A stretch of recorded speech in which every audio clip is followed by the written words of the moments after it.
Et bonjour à tous et à toutes, c'est un plaisir de vous retrouver aujourd'hui pour un nouvel épisode des sorties de la semaine. Comme chaque semaine, on se retrouve pour faire un petit tour d'horizon de tout ce qui est paru en manga. Let's go!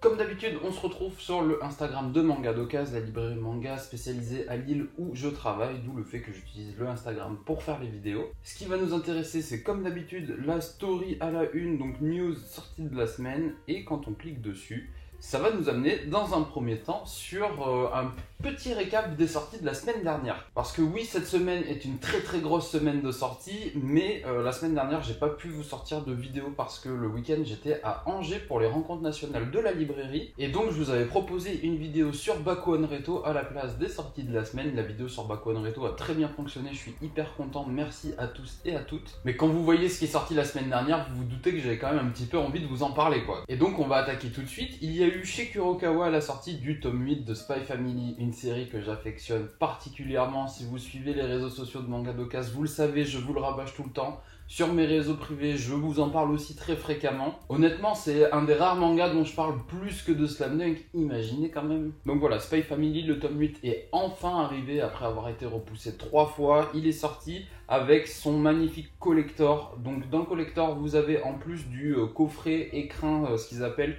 vous allez avoir avec le tome 8 évidemment, pas de jaquette alternative cette fois, mais vous allez également avoir un lot de 16 ex-libris. Petit bémol de ce collector, c'est que les emballages ont été faits un peu trop étroits, donc on a tendance à abîmer le livre en les sortant, et on a aussi tendance à abîmer les ex-libris. Soyez très précautionneux, sinon vous risquez de le regretter. Et pour ceux que ça intéresse, il nous reste encore du collector de Spy Family à Manga d'Occasion, pas de panique si vous ne l'avez pas encore eu. On a également eu chez Akata la sortie du spin-off Boss Renoma de Prisonnier Riku. On a eu la sortie chez Panini du tome 1 de Deadpool Samurai, ce sera une série en 2 tomes. On a eu chez Nueve Graphics la sortie du tome 2 des Chroniques des 7 cités, le tome 1 était vraiment cool. Chez Panini, la sortie du 8e tome de Eden. Chez Vega Dupuis, la sortie du webtoon du chef otaku qui s'appelle Arena. J'ai pas encore pu le lire, mais je suis très curieux de voir ce que ça va donner. Chez Vega Dupuis aussi, la sortie du tome 3 de Genesis par Koji Mori, un auteur dont vous entendez potentiellement de plus en plus parler, étant donné que c'était un ami proche de Kentaro Miura et que c'est lui qui va superviser la suite de Berserk.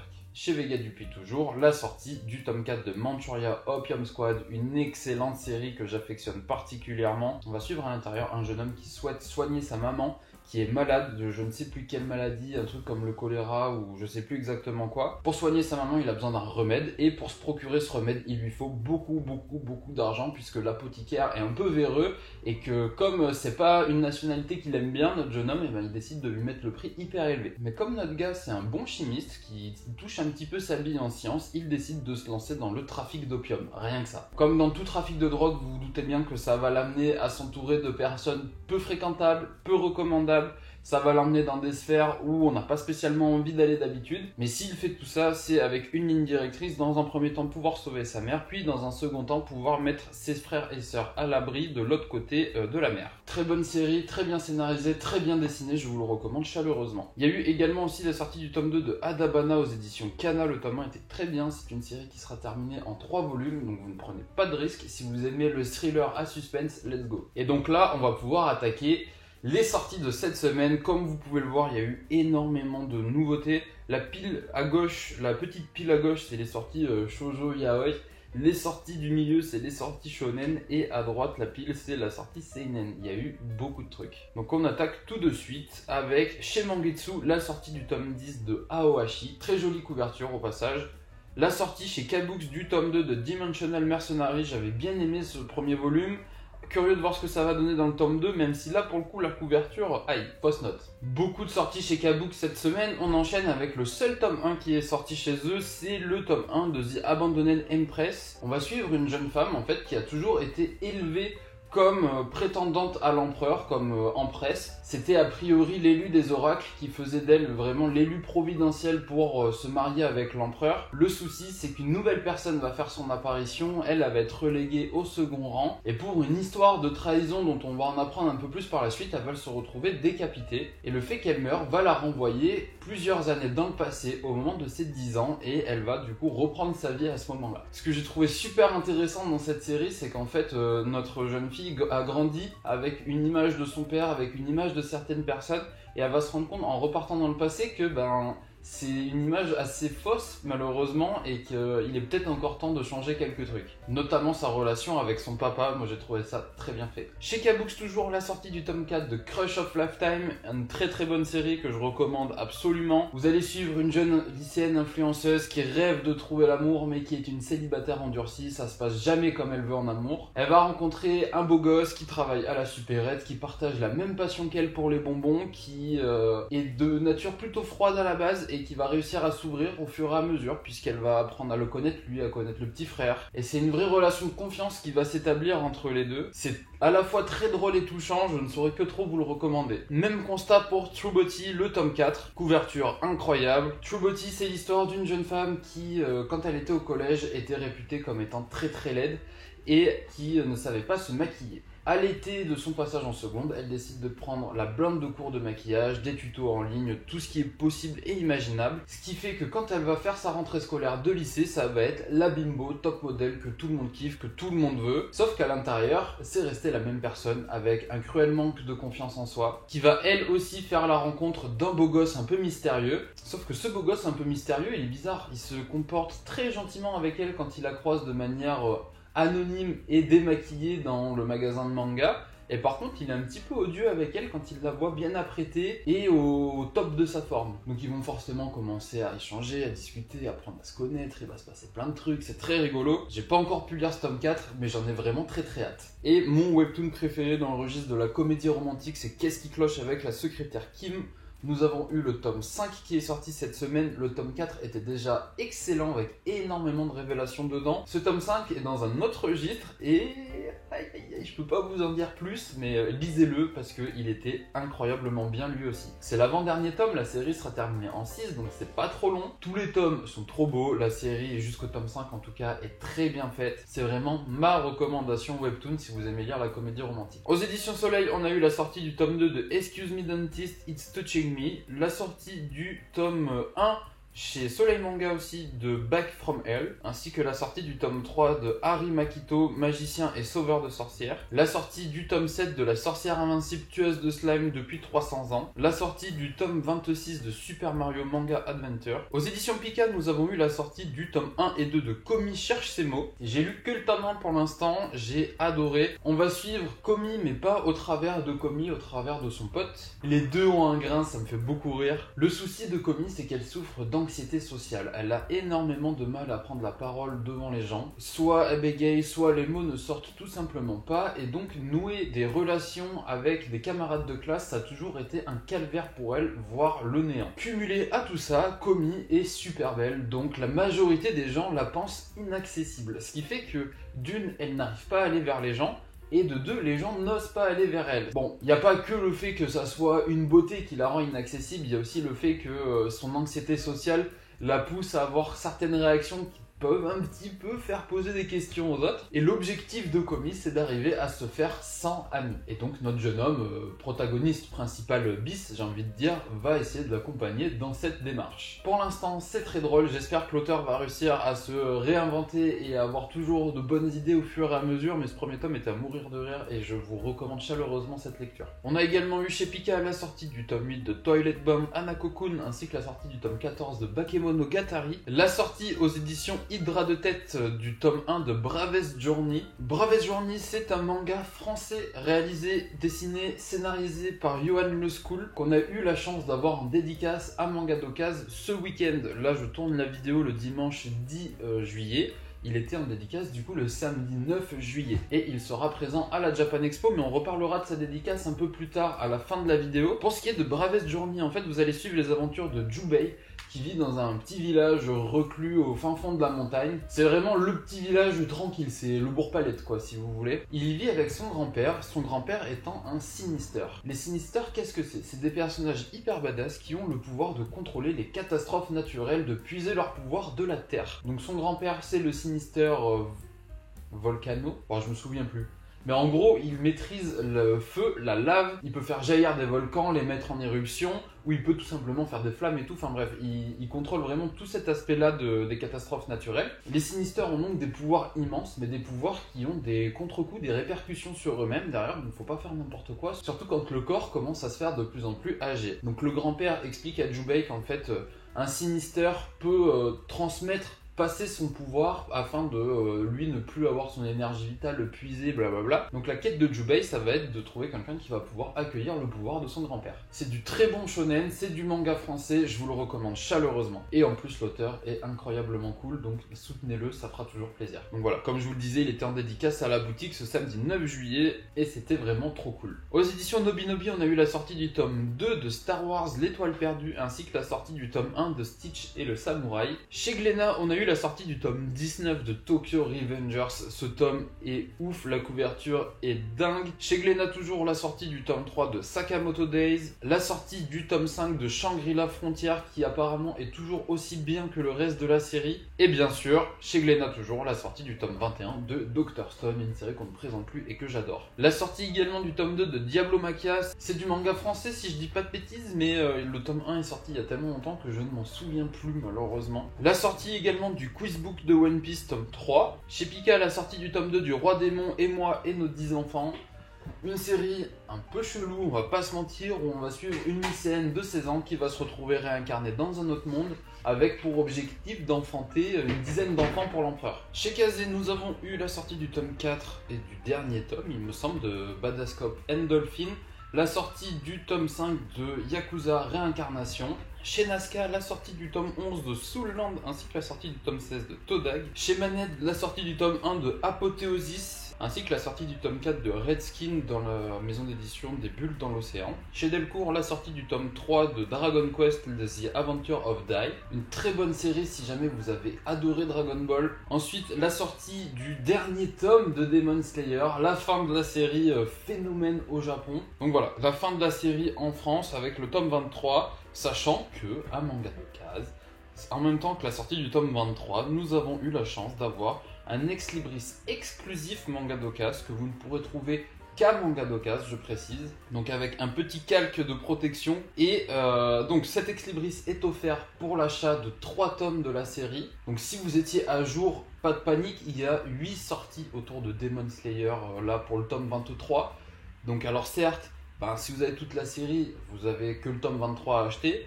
Mais il y a le tome 23, il y a le tome 1 collector, il y a le tome 23 collector, il y a le coffret, il y a le livre de coloriage, il y a le guidebook, enfin il y a vraiment beaucoup de choses, il y a l'artbook aussi, donc il y a vraiment beaucoup de trucs à faire, pas de panique. Donc comme mentionné, le coffret du tome 23 et du roman compte pour 2, et comme mentionné également, l'artbook compte pour 3, il n'y a pas de souci, et on est vraiment beaucoup trop content. Donc comme je vous le disais, la sortie du coffret collector du tome 23 et du guidebook Pourfendeur des démons tome 2. Alors c'est vrai qu'on nous a posé pas mal la question, la différence entre le coffret collector et le tome 23 collector. Quelle était la différence entre les deux? C'est que là, dans le coffret, vous avez le tome 23 normal, avec le guide. Ce qui est collector, en fait, c'est le carton d'emballage, mais pas le manga à l'intérieur. Donc ça c'est le tome 1 collector de la série, il est sublime, la texture est trop bien faite. Vous avez également eu le tome 23 collector, alors malheureusement les deux on n'en a plus actuellement à la boutique. Mais là pareil, la couverture était incroyablement belle, ça fait un beau diorama quand vous ouvrez la couverture avec la quatrième de couverture je veux dire. Ça rend vraiment trop bien le brillant dessus. Il y a eu également le livre de coloriage bleu. Il y avait eu le rouge donc précédemment, il y a le guidebook à l'unitaire qui va arriver et il y a bien sûr l'artbook qui va sortir aussi la semaine prochaine. C'est la seule sortie de Demon Slayer qui n'a pas été avancée à cette semaine, je ne comprends pas pourquoi. Ensuite, il y a eu le lancement d'une OP avec l'attaque des titans. Pour 2 tomes achetés, vous avez le stand acrylique que vous voyez en photo qui est offert. Il y a eu la sortie du coffret vide aussi de l'arc Alabasta de One Piece. Aux éditions Hydra de Tête, nous avons eu la sortie du tome 2 de Blue Swan Hospital, ainsi que la sortie du tome 3 de Nova. Aux éditions Soleil, la sortie du tome 5 de Black Mariage, ainsi que la sortie du tome 5 des Caprices de la Lune, la sortie du tome 1 de Lovely Loveless Romance, j'ai pas encore fait ce tome 1 malheureusement, ainsi que la sortie du tome 4 de The Vampire and the Rose, la sortie du tome 6 de Stray Cat and Sky Lemon, le tome 4 de Midnight Secretary. Aux éditions Asuka, la sortie du tome... visiblement... Non, c'est un tome 7 de Punch Up. Aux éditions Mangetsu, nous avons eu la sortie du tome 4 de Butterfly Beast 2, la saison 2 du coup du manga, la sortie du tome 7 de Keiji, la sortie du tome 2 de Coq de Baston, chez Soleil la sortie du tome 5 de The Elf and the Hunter, la sortie du tome 2 de Die Dark par l'autrice de Doro et Doro si jamais vous connaissez, très très beau ce tome 2. On reviendra pas sur le fait que la série Die Dark est horriblement chère pour ce que c'est. Quand je dis pour ce que c'est, on a l'impression que je juge le contenu, mais c'est plutôt le contenant que je juge, l'objet livre. On est sur un tome format classique avec simplement une couverture plastique et du coup il est vendu 12€, enfin 11,99€ je crois de mémoire. Donc ouais, je le trouve très cher. Trop cher. Chez Pika, la sortie du tome 10 de Kaguya-sama Love is War ainsi que la sortie du tome 3 de Criminel Fiançailles. Il était très bien apparemment ce tome 3 de Criminel Fiançailles, j'ai hâte de le lire. Chez Glénat, nous avons eu le tome 8 de Blue Giant Supreme, un très très bon manga de jazz, ainsi que la sortie du tome 8 de Gun Mars Chronicle, le one-shot Duranki aux éditions Glénat par Studio Gaga, les assistants de Kentaro Miura. Honnêtement, je vais pas vous mentir, ce one-shot déjà il est pas terminé et j'ai même pas terminé de lire ce qui était pas terminé. C'était cool, mais sans plus. Par rapport à la montagne de trucs parus cette semaine, c'était un petit peu dispensable. Il y a eu également la sortie du tome 41 de Berserk, ce qui devait être, jusqu'à pas si longtemps que ça, le dernier tome de la série. Il y a également eu une version collector que j'ai complètement oublié de prendre en photo pour ces sorties de la semaine. Mais pas de panique, on l'a bien reçu à Manga d'Occasion et il nous en reste encore si jamais vous ne voulez pas procurer. On a eu aussi le tome de Blissful Land aux éditions Nobinobi, le tome 3, la sortie chez Panini du tome 9 de Banana Fish, la sortie du 6e et dernier tome aux éditions Naban de Give My Regard to Blackjack, un très bon seinen dans lequel on va vous présenter le milieu hospitalier japonais de manière complètement dystopique. Alors, dystopique ou pas, je n'en sais rien en vérité puisque je ne sais pas comment ça se passe dans la vraie vie. Je préfère croire que c'est dystopique dans la manière dont on nous présente, parce qu'on va vous ériger en fait les hôpitaux et les médecins en chef comme de véritables entreprises et chefs d'entreprise à la recherche de profit et de capitalisme, qui en cas de choix à faire ne favorisera jamais l'ordre d'arrivée des clients ou le potentiel taux de réussite d'une opération, mais purement et simplement la rentabilité de celle-ci. Donc ouais, c'est dégueulasse, on va pas se mentir, c'est un seinen qui prend au trip, et au milieu de tout ça, en fait, vous allez suivre un jeune médecin novice qui lui se lance dans cet univers-là, et qui va se rendre compte que c'était pas tout à fait ce qu'il avait imaginé à la base, quoi. La sortie aux éditions Imo du tome 2 de Bambi Remodeled par Atsushi Kaneko. En vrai, il est sorti il y a peut-être 3 semaines de ça, voire un mois maintenant, mais on l'a reçu que maintenant. Aux éditions Manabook, on a eu le tome 9 de Persona 4, ainsi que le tome 8 de Final Fantasy Lost Stranger. Aux éditions Michel Lafon, le tome 1 et 2 de Futopie, qui est une sorte de spin-off de Kamen Rider. Donc le voilà du coup, le fanbook officiel, donc Carnet des pourfendeurs, tome 2 de Demon Slayer. La couverture, je la trouve super belle. Aux éditions Koyohan, nous avons eu le tome 2 de Gilgamesh. Nous avons eu aux éditions Kiyun la sortie du tome 7 de Green Mechanic, ainsi que la sortie du tome 4 de Frieren. Toujours chez Kiyun, le tome 33 de My Hero Academia. Très belle couverture au passage. Aux éditions Hugo BD, nous avons eu la sortie du tome 2 de Lore Olympus, une sorte de comédie romantique qui se passe dans la mythologie grecque où vous allez avoir différentes déesses, dieux qui vont fricoter entre eux, il va se passer des trucs. Enfin, c'était très très fun à lire ce premier volume et j'ai hâte de lire ce tome 2. Aux éditions Komiku, la sortie du tome 15 de Pétale de Réincarnation avec encore une fois une très belle cover. Chez Manabook, le tome 8 de Angel of Death. On repart chez Kiyun avec la sortie du tome 4 de Tsugumi Project ainsi que la sortie du tome 2 de Sweet Home. Apparemment, ce tome 2 était excellemment bien fait. Très page-turner pour reprendre les mots de ma collègue Madeline. Je suis un gamin, ça me fait trop rire. Mais du coup, chez Kiyun, comme vous pouvez le voir, nous avons eu Mao Mao qui fait son petit retour. Donc voilà, oh qu'est-ce qu'elle est belle, qu'est-ce qu'elle est belle. La propagande ne sera jamais terminée, je vous le dis, je continuerai toute ma vie à forcer avec Mao Mao. Vous devez lire les carnets de l'apothicaire. Donc voilà, le tome 9. Si jamais vous n'avez pas vu l'info passer, il y aura le roman, enfin le light novel qui va arriver au mois d'août, le 25, si ça change pas d'ici là. Et c'est une maigre consolation quand on sait qu'il n'y aura pas de nouveau tome des carnets de l'apothicaire jusqu'en janvier. Aïe aïe aïe aïe aïe, ça pique. Surtout quand on voit la cover du tome 10 qui a été annoncé, oulala. Parce qu'on va pas se mentir, j'adore les carnets de l'apothicaire. Mais ce tome 9, bon je l'ai pas encore lu, déjà, premièrement. Et en plus, bon la couverture, elle est un poil en dessous de ce qu'on a pu avoir précédemment. Quand on passe du tome 8, qui est une masterclass absolue, à celle-ci, mon petit cœur saigne. Mais bon, ça reste Mao Mao, on lui accorde le bénéfice du doute. On a eu également la sortie chez Koyohan du tome 1 de Mirror Game. Très bonne série, j'ai adoré ce premier tome. Pour pas que la vidéo soit trop longue, je vous propose de pas vous en parler tout de suite, mais je vais faire un réel et un TikTok sur mes comptes respectifs. Donc Libéré Comics, ça change pas, c'est toujours la même chose, pour vous en parler un petit peu plus précisément. Chez Komiku, il y a eu le tome 1 de No Revenge for Mary, la sortie chez Akata du tome 1 de Ce printemps rémanent. J'ai bien aimé ce premier volume, en fait, on va suivre une mangaka à succès qui malheureusement a terminé son œuvre et donc va devoir enchaîner sur un nouveau titre. Sauf que ça la stresse un peu parce qu'elle va avouer publiquement que si elle a pu faire son titre à succès, c'est grâce à quelqu'un. Ce n'est pas elle qui a fait le scénario, ce n'est pas elle qui a créé les personnages. Elle s'est inspirée de quelque chose et elle va nous expliquer de quoi est-ce qu'elle s'est inspirée, c'est-à-dire son camarade de classe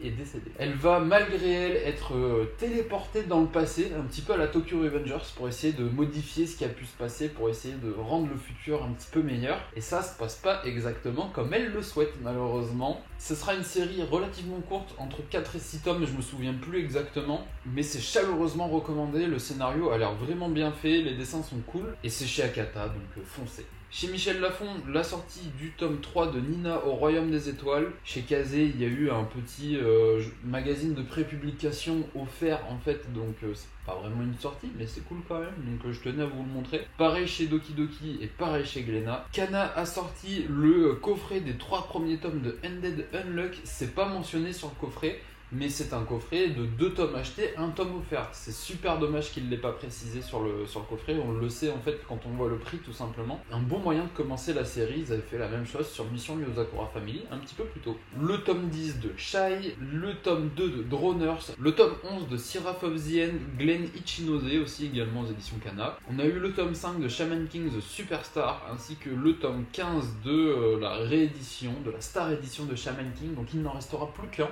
le tome 16. Après, puisque on le rappelle, la série fera 17 tomes, mais que le tome 17, comme il y a la nouvelle fin à l'intérieur, il est sorti en même temps que le tome 1. La sortie du tome 24 de Fire Force avec son magnifique marque-page, il est vraiment très beau. La sortie du tome 3 de Flow, ainsi que la sortie du tome 9 de Yawara par Naoki Urasawa. Elle est trop belle, Yawara, dessus, je trouve. Aux éditions Ototo, il y a eu le tome 1, il me semble, de Sword Art Online Progressive 3e arc. La sortie du tome 4 du 2e arc de La Petite Faiseuse de Livres aussi également. La sortie du tome 5 de Mieruko-chan Slice of Horror. La sortie du tome 2 Collector de Team Phoenix par Kenny Ruiz d'après l'œuvre de Osamu Tezuka. Et comme j'ai pu vous en parler dans la vidéo, on a eu la dédicace de Yohan Le School qui nous a fait de très beaux dessins en dédicace. Donc là, vous pouvez le voir à l'œuvre, il est vraiment très doué, il est hyper sympa. En plus, on a pu faire des lives sur le Instagram de Manga d'Occasion, donc n'hésitez pas à aller voir les rediffusions. Il répond aux questions qu'on lui pose pendant la dédicace. Moi, j'ai pu lui poser quelques questions aussi pour le magasin pour faire une sorte d'interview au passage. Donc ouais, c'était un très bon moment. Ça, c'est la dédicace qu'il a réalisée pour notre collègue Manon. Si vous n'avez pas encore lu Bravesse Journée, vous allez voir le personnage de la doyenne est incroyable, vous allez le kiffer, c'est sûr. Donc là, c'est voilà, petite photo souvenir. Donc Yohan Le School, c'est l'auteur que vous pouvez voir avec sa petite casquette au milieu devant ses mangas. Il était tout fier en plus de pouvoir dédicacer ses livres, c'est trop bien, c'est son premier manga.